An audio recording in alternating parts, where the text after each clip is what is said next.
"My God, what's happened?" were Princess Diana's last words before she shut her eyes forever. This same question reverberated through those who witnessed her last moments and those who heard of her demise. After decades of speculation, we now have answers. King Charles has finally admitted to what we all suspected this whole time. In this video, we'll discuss the rise and fall of the relationship between King Charles and Princess Diana. We'll also discuss many unknown details of her untimely demise. You gotta stick around for this.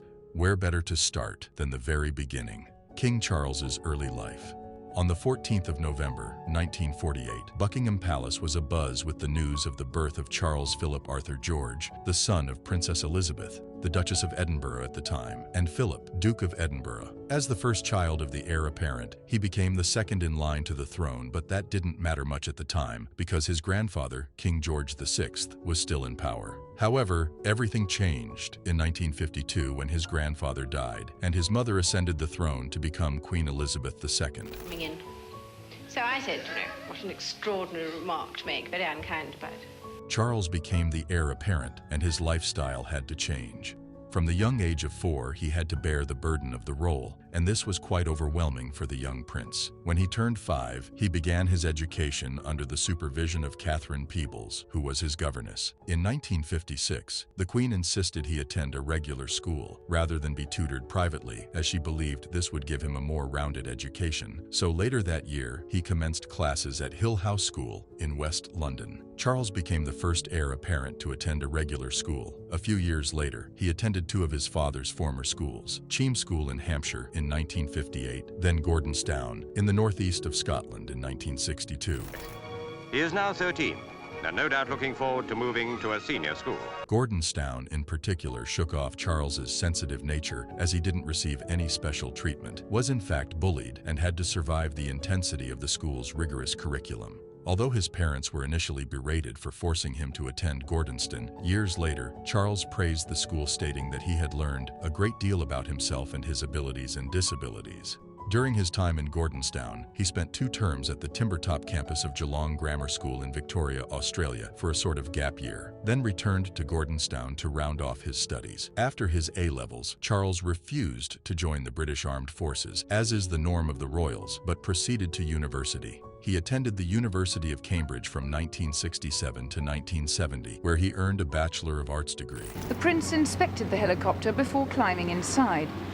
He seemed already familiar with the controls. While in Cambridge, he began receiving Royal Air Force training, and by 1971 he had earned his RAF wings. He then proceeded to start a naval career by enrolling in a 6-week course at the Royal Naval College, Dartmouth, before proceeding to serve on several vessels of the Royal Navy. Besides being the heir apparent, every training he got made him a formidable young man that almost every woman in Britain wanted to be associated with, even the remarkable Diana. Early life of Diana.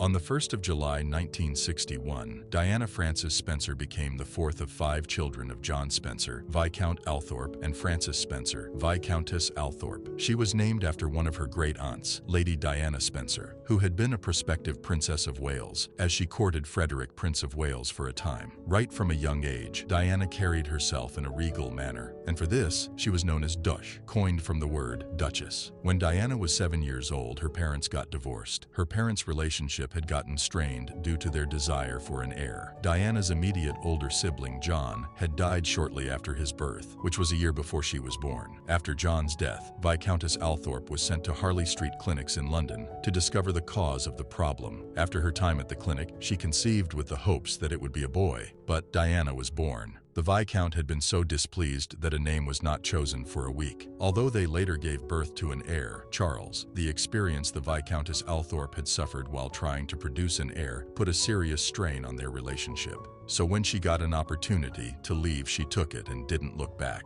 Ironically, Diana's marriage troubles also stemmed from wanting a child of a particular gender, but we'll get to that. After her parents' divorce, her mother moved to London, and Diana stayed with her until Christmas, when her father refused to let her return with her mother. Shortly afterward, he won custody of Diana, and her mother almost never had access to her. A few years later, both parents remarried to different partners, but her father's choice of partner had the most impact on her. Rain Spencer was her stepmother, and their relationship was bad. Diana detested Rain, whom she called a bully, and when describing her childhood, unhappy and very unstable were some of the terms that kept recurring. All these experiences shaped Diana into a woman who sought comfort and the purest form of love. This is what she thought she had found when she got romantically involved with Prince Charles. Diana was initially homeschooled by a governess before she began her formal education at Sillfield Private School, and then proceeded to Riddlesworth Hall School, an all-girls boarding school, when she was 9. She later joined her siblings at Westheath Girls' School. Diana was not academically sound as she constantly failed her exams, but she shone in other aspects. She was a skilled pianist, an excellent swimmer, and a diver, and was proficient in ballet and tap dance. She didn't need to be recognized academically because before she left Westheath, she was given an award for her outstanding community spirit. After her O-levels, which she failed twice, Diana knew the academic path wasn't hers, so she started seeking jobs. After a short stint as a nanny, she attended a finishing school in Switzerland for a term, then moved to her mother's flat in London. In London, she took advanced cooking classes and juggled being a dance instructor, a nanny, a preschool assistant, and a hostess, not only to cater to her needs but as a reflection of her vibrant nature. Unfortunately, this vibrant and bubbly nature played a role in her untimely death. However, another factor that contributed to her death was her marriage to Charles. Their meeting. In his youth, Charles was the bachelor. Many women fell at his feet, and he didn't avoid them either. He was romantically linked to several women, which included Lady Jane Wellesley, the daughter of the 8th Duke of Wellington, Georgian Russell, the daughter of Sir John Russell, the daughter of the British ambassador to Spain, Davina Sheffield, Diana's elder sister, Lady Sarah Spencer, and several others. The idea was to have many affairs before he settled with a sweet-charactered girl who had not had prior romantic experiences. And in 1974, he was introduced to a girl who matched that description. Charles's great-uncle, Lord Mountbatten, stated his intention for the 25-year-old prince to get married to his granddaughter Amanda Knatchbull via their regular correspondence. Charles held the lord in high esteem, and he decided to go through with it. He reached out to Amanda's mother, Lady Brabourne, who was also his godmother, and expressed his interest in her daughter. She replied approvingly, however stated that Amanda was just 16 years old and was a little premature for courtship. Charles decided that he'd wait for her, and 4 years later, Mountbatten suggested that he and Amanda accompany Charles on his 1980 visit to India. The old man thought it would be a good opportunity for the two to get to know each other better, but both fathers objected, suggesting that the media attention would put a lot of pressure on them to become a couple, and that would not lay a good foundation for a union.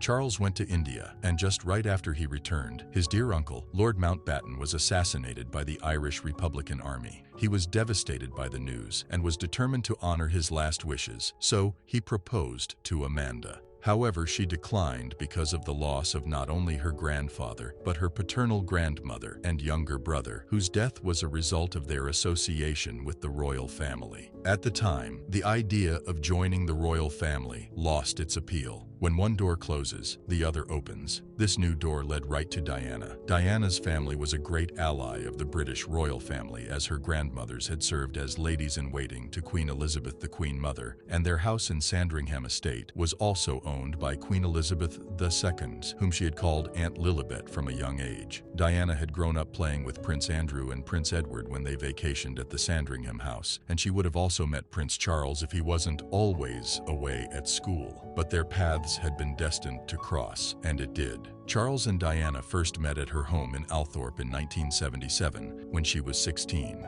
He was 29 at the time and was dating her elder sister, Sarah. Their meeting at the time resulted in no romantic interests due to not only their age difference, but the fact that she was his girlfriend's younger sister. However, he had found Diana's beauty and personality intriguing. He and Sarah were together for a few more months after his meeting with Diane, but the relationship soon ended when the older Spencer sister publicly declared that she was not in love with the prince and had no intentions of marrying him. After that experience, Charles probably swore off any of the Spencer sisters, but little did he know what fate had in store for him. In 1980, during a gathering at the home of a friend, Charles met Diana again. And this time, the atmosphere was different. The prince had just lost his uncle, Lord Mountbatten, and was deeply devastated. Diana, whose innate nature was to nurture, saw the heartbroken prince and decided to console him and offer him comfort. That gesture deeply touched the prince, and that moment served as a turning point in their relationship. Soon they were seen spending time together. When Charles invited her to the family's Balmoral estate in Scotland, it became clear what his intentions were.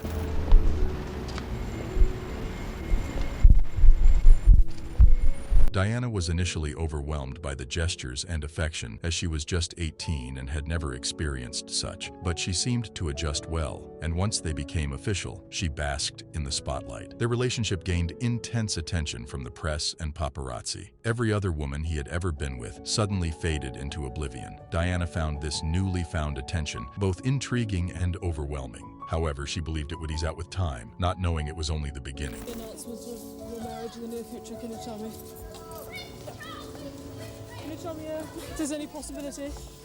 After courting her for a while, Prince Philip, Charles's father, advised him to make a decision regarding what he wanted next, as the speculation by the media would destroy young Diana's reputation if things didn't work out. In 1981, he made a decision: their marriage. After carefully weighing his options, Charles decided that Diana was the perfect fit for him and went ahead to propose to her in February 1981. A few months later, on the 29th of July, their wedding took place in St. Paul's Cathedral instead of Westminster Abbey, where royal weddings are normally held, to accommodate the large crowd. The wedding was described as a fairy tale wedding, as it was attended by prominent people from across the globe, was watched by a global television audience of 750 million people, and 600,000 spectators came out to the street to get a glimpse of the couple on their way to the ceremony. It was the first time in 300 years that a British citizen would get married to an heir apparent. Everyone wanted to witness the union. Her engagement ring, which was a remarkable sapphire and diamond ring, screamed elegance. But her wedding ring was even more impressive, as it was a signet ring with the Prince of Wales feathers engraved on it. Her wedding gown, with its lace embroidery and over 10,000 pearls, became one of the most iconic wedding dresses in history. However, despite the grandness of the ceremony, their marriage spelled doom from the very beginning. A few days before her wedding, Diana had intended to call it off. After their engagement, she moved to Buckingham Palace to get acquainted with the new lifestyle, learn what was expected of her after marriage, and spend more time with her fiancé. Unfortunately, she learned more than she intended. Diana had stumbled on a bracelet Charles had intended to gift his former lover, Camilla Parker, and the young bride-to-be had felt betrayed and devastated. She wasn't sure she could go through with the wedding. She shared this intention with her sisters. However, they advised her to go through with it, assuring her that the gesture was harmless and it was already too late to back out. So, Diana put on her brightest smile and continued with the wedding preparations. On the wedding day, at the altar, some incidents also spelled catastrophe. First, she accidentally reversed the order of his first two names, saying Philip Charles and Arthur George instead. Then she refused to say she would obey him, which was part of the traditional vow. But the most noticeable mistake was the fact that Charles forgot to kiss her after they exchanged their vows.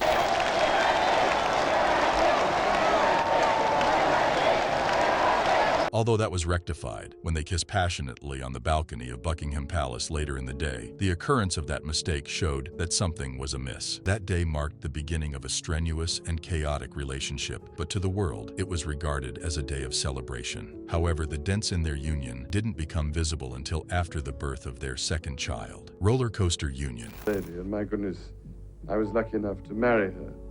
And we had many messages. In the first year of their marriage, the couple were in their honeymoon phase. Of course, there were moments of doubt and emotional turmoil, but it didn't affect their relationship. They started their union by going on a 12-day cruise on the royal yacht, where they sailed through the Greek islands in Egypt, then returned to spend the rest of their 3-month honeymoon at the Balmoral Castle in Scotland. After the honeymoon, the couple came bearing good news. They were expecting a child. On the surface, both parties seemed thrilled by the news, but in reality, Diana, who was crowned the Princess of Wales upon her marriage to Charles, was overwhelmed emotionally. She was young and felt inadequate to be her mother, and in a confession that came to light later, she shared how she had thrown herself down a flight of stairs to get rid of the pregnancy. However, the fetus was uninjured, and she was monitored closely for the rest of the pregnancy.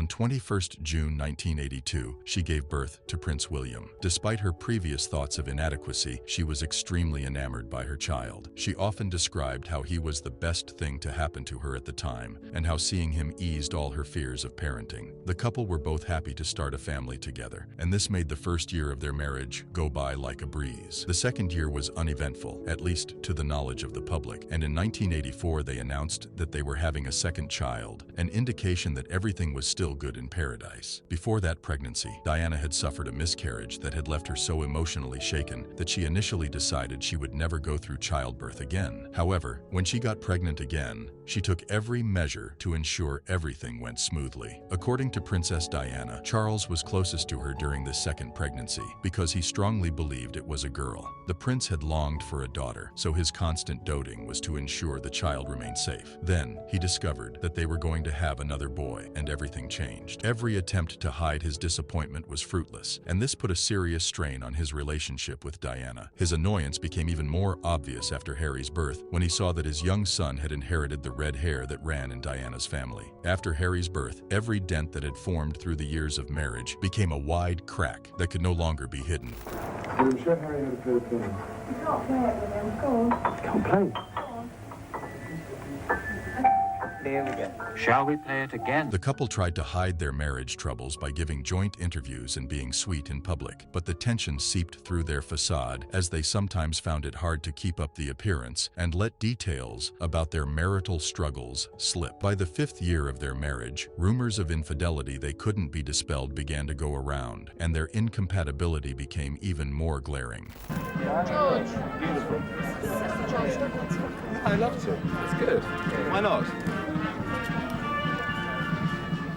In 1986, Diana discovered that Charles had resumed his relationship with his former girlfriend, Camilla Parker Bowles, and she grew furious. She couldn't confront Charles about it, and the distance between them grew further. According to reports, the prince's infidelity was what led her to the arms of the family's former riding instructor, James Hewitt. Although her relationship with Hewitt was supposed to provide her with some sort of comfort, knowing that her husband found solace in the arms of another further infuriated her. By 1987, it became more than obvious that there was trouble in paradise. At events, they could no longer pretend to enjoy each other's company and earned the nickname the Glums. In 1989, Diana lost her cool at a birthday party for Camilla Parker's sister, where she confronted Camilla about the affairs.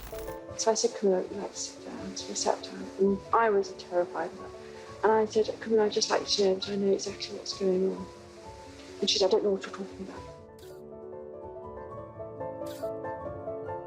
And I said, I know what's going on between you and Charles. After that incident, Diana's emotions kept spiraling as she began having dark thoughts due to the troubles in her marriage. When the troubles were at its peak, the Queen and Prince Philip tried to effect a reconciliation. Both parties were invited and asked to state their grievances with the hopes that it would be resolved, but unfortunately, it only escalated further. Prince Philip then decided to take a more tactical approach by writing a letter to Diana, expressing his disappointment at the extramarital affairs of both her and her husband, and urging her to make more reasonable choices. Diana understood that the prince meant well, but his good intentions were not enough to make a difference. In August 1992, tape recordings of Diana's conversation with James Gilby were made public, and the transcripts were published in an article titled Squidgy Gate. This transcript revealed intimate exchanges between the princess and the man. However, only 2 months later, Camilla Gate, which contained evidence of Prince Charles's infidelity, was also released. It was so messy that the Queen had to advise them to undergo a temporary separation with the hopes that they would find their way back to each other.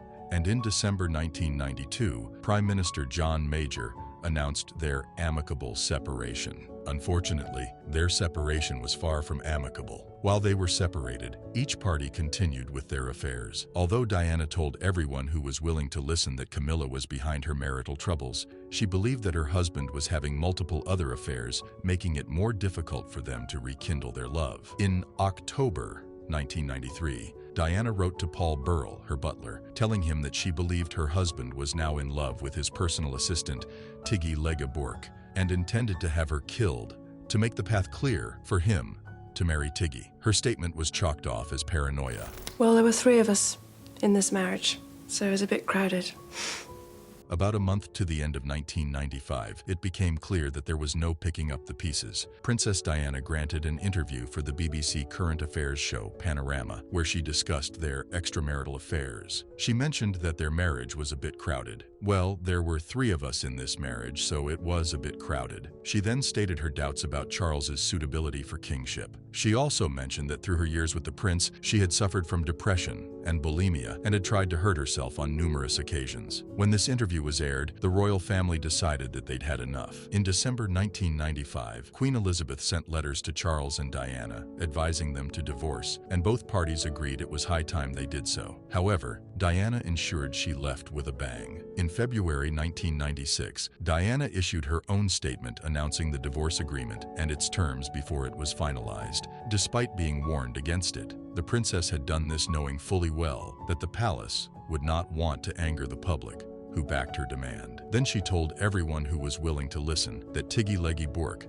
had gotten rid of Charles's baby to avoid a scandal. Although both parties denied the accusation, it's common knowledge that the royal family was an expert in burying scandalous information, so we might never know the truth. The divorce was finalized in July of that year. Diana was stripped of her Royal Highness title but was left with the Princess of Wales. She received a huge sum settlement of 17 million euros and a yearly allowance of 400,000 euros. She was also allowed to remain in Kensington Palace, which she had shared with Charles since their first year of marriage. Also, she was allowed to use the state apartments at St. James's Palace for her office. All these had been given to her with the hopes that she'd lead a quiet life and slip into the background, but the reverse was the case. Untimely end. With access to so many resources and no royal restrictions holding her back, Princess Diana became unstoppable. She poured in efforts into running her charities and became the main interest of the paparazzi. Everyone wanted to know what the princess would do next. She became an icon and role model for young women, and the royal family just couldn't believe their luck. Then she began seeing men openly without holding back. She was first associated with a British-Pakistani heart surgeon, Hasnat Khan, who was believed to be the love of her life. The relationship had started long before it became known to the public, as the surgeon was a very private man. However, after 2 years of intense romance, their relationship came to an end. Nobody knows the exact reason they went their separate ways, but many speculate it was due to religious differences. Diana was heartbroken by the split, but not enough to prevent her from being involved with another man within a month. Dodi Fayed was the man in question. In 1997, Diana had wanted to take her children to the Hamptons in New York, but royal security officials warned against it. So she decided to accept the invitation of a prominent billionaire, Mohammed Al Fayed, to join his family in the south of France. It was during her visit she met Dodi, began a romantic affair, and met her end. On Saturday, 30th of August 1997, Diana left the Olbia Airport, Sardinia, on a private jet and arrived at Le Bourget Airport in Piraeus with Dodi. They had just spent time together on the Jonacall, a yacht Dodi's father had bought when Diana accepted his invitation. They were on their way to London and had only stopped to spend the night in an apartment on Rue Arsène Houssaye, a very short distance from the Hotel Ritz Paris, which was also owned by Dodi's father. The paparazzi had been on their trail since they arrived in Paris, and the couple wanted privacy, so they came up with a plan to evade them. They arrived at the Ritz, stayed a while, and a few hours later, a decoy vehicle left the hotel via the main entrance, which attracted a stream of photographers. Diana and Dodi then got into an armored Mercedes-Benz S280 saloon at the back entrance, which was driven by Henri Paul, the deputy head of security at the hotel. Seeing they had successfully evaded the photographers, they headed for the apartment. 3 minutes into the drive, there was an accident. Paul lost control of the car, struck a white Fiat, swerved to the left of the road, and collided with a pillar supporting the carriageway. The car was going at more than twice the speed limit of the tunnel, so there was almost no way of stopping the car. The car spun, hit the stone wall of the tunnel, and finally came to a stop. The impact was so severe that Dodi and Paul died immediately. The princess was said to be conscious for a fleeting second because she had suffered major injury to her ribs, arms, and collarbones. Her brain also suffered from major bruising and swelling. The only passenger who scaled through without major injuries was the bodyguard who had been using his seatbelt. After Diana was pulled out of the vehicle, she went into cardiac arrest, but her heart was restarted and she was immediately moved to the hospital. Unfortunately, the multiple attempts to revive her were unsuccessful, as her heart had been displaced to the right side, and the vein that took blood out was torn. Diana died at the hospital at 4 o'clock. 2 hours later, her death was announced, and the world was sent into turmoil. Diana, Princess of Wales, has in fact been killed in that car accident. Conspiracy theories. Since last Sunday's dreadful news, we have seen throughout Britain and around the world an overwhelming expression of sadness at Diana's death. We have all been trying in our different ways to cope. It is not easy to express a sense of loss, since the initial shock is often succeeded by a mixture of other feelings.